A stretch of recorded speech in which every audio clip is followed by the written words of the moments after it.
So yun, what's up mga kalodi mo ko for today's videos. Nandito naman ang intro natin ngayon. At nandito na naman tayo sa teleserye ng hapon dito sa Valenzuela Market.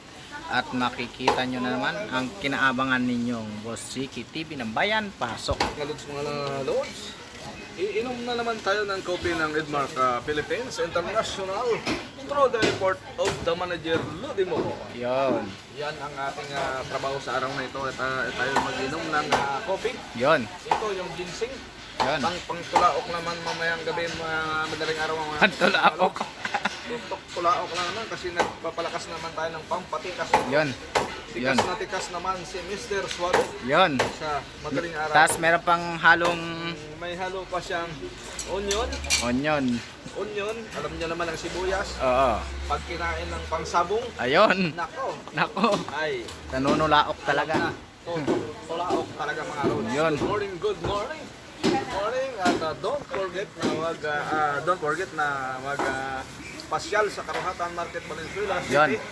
At sa araw-araw ay mayroon tayong produkto ng manok, Yun. longganisa. Yun. At ang ating mga karning baboy dito pa lang sa loob at hindi pa natin karne natin pork pala at bawal daw salita na ano.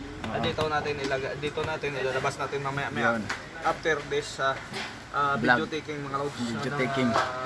Vlog natin. Yun. At gusto nyong mamili ng mga gulay, mayroon tayong mga gulay.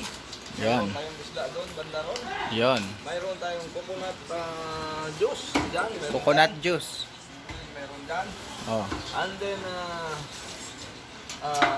sari-sari mga lods. Press kung press ko, press na press. Press na press tayo dahil sa kagawan ni ginseng. Yun. Yun. At yun lang muna mga lods.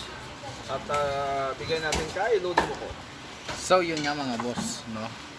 Ngayon ay nasaksihan nyo naman ang isang teleserye naman ng hapon na nag-aambon pa. Diyos ko, ano ba yan? So yun nga mga nakalodi, no? Don't Hindi forget lang ambon, to ulan lang like, talaga.